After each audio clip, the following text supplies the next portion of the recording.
Bueno, como ya les adelantaba, este módulo de derecho penal evidentemente que es fundamental porque será una base absolutamente de esta rama del derecho del ordenamiento jurídico en el fondo. Eh,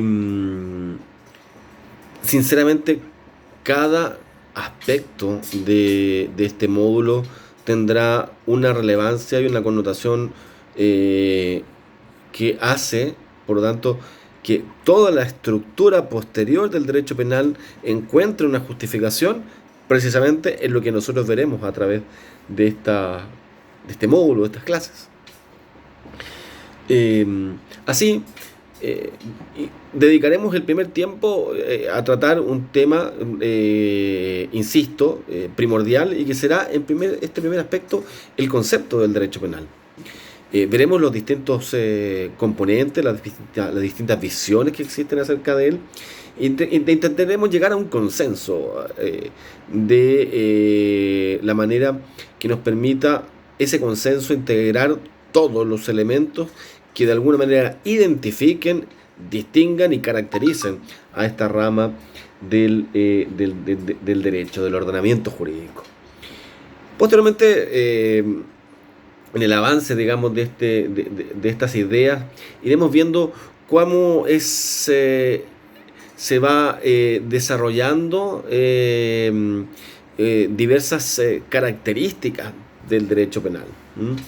Iremos viendo que esas características, esos elementos distinguibles del derecho penal, fundamentalmente le darán su contenido, su particularidad, y veremos desde esa perspectiva cómo aquel tiene una relevancia social y cómo pasará a ser un actor social y cómo de alguna manera los distintos intervinientes intentarán también, por cierto, visualizar cómo aquel debe vincularse con el medio.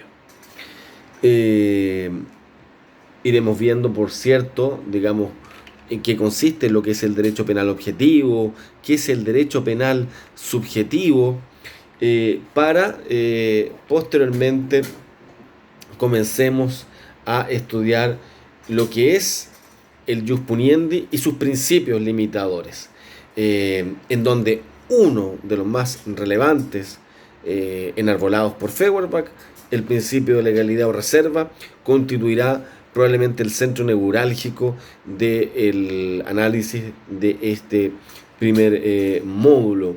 Veremos ciertas excepciones a este principio de reserva o legalidad, el sustrato de esas excepciones, el porqué de las mismas. Y junto con ello también iremos viendo otros principios que tendrán en el contexto de un Estado de Derecho una relevancia fundamental, como lo serán el principio de humanidad, el principio de culpabilidad, para luego, una vez teniendo una idea base acerca de esto, comenzar el estudio acerca de las fuentes del derecho penal, que les adelanto desde ya tendrá una sola fuente directa, solo una, y que es la ley. Veremos cómo aquella tiene una incidencia en todo el contenido de esta rama del derecho y paralelamente iremos también haciendo un análisis de qué es lo que pasa con ciertas instituciones bajo este concepto de ley como fuente del derecho. ¿Qué pasará con los decretos con fuerza de ley? ¿Qué pasará con los decretos leyes? ¿Tendrán algún valor? Aquí es donde también surgirá la necesidad del estudio de otra institución también muy vinculada con esta problemática, que serán las leyes penales en blanco. Veremos su concepto, sus tipos, su influencia, sus requisitos, etc. Todo esto lo intentaremos ir desarrollando en distintas cápsulas que iremos subiendo a el iCampus. De ahí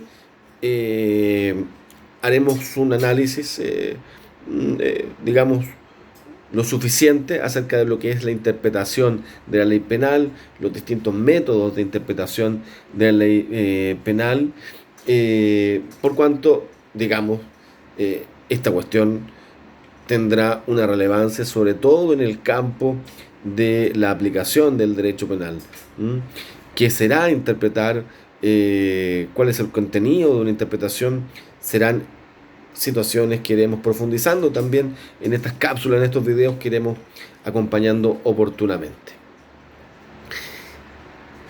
Pasaremos de ahí a estudiar lo que es la aplicación de la ley penal, entendiendo que esta será, por lo tanto, la fuente del derecho penal. Luego, por lo tanto, pasaremos a estudiar los distintos ámbitos de vigencia de la ley penal en relación a las personas, en relación al tiempo, en relación al territorio, ¿ya? Iremos viendo cómo se irá de alguna manera discutiendo, planteando los ámbitos de eficacia de la ley penal chilena. ¿Podremos aplicar la ley penal chilena ya derogada? ¿Podremos aplicar la ley penal chilena fuera a situaciones ocurridas fuera del territorio de la República? Bueno, serán cuestiones que intentaremos ir solucionando a través de estas cápsulas, del estudio de los libros, del estudio de las diapositivas, y esperemos en algún momento de clases también presenciales. Así llegaremos al momento del estudio de la historia del derecho penal para culminar finalmente con el ámbito de la extradición. Este será, por tanto, el contenido de este módulo, en el cual, claro está, será absolutamente primordial la participación de ustedes a través de los foros y también, por cierto, a través del trabajo del video, y en las cuales también ustedes pueden ir realizando sugerencias, preguntas, observaciones para hacer más interesante, digamos, y eficaz el estudio de esta rama, el derecho penal en el fondo.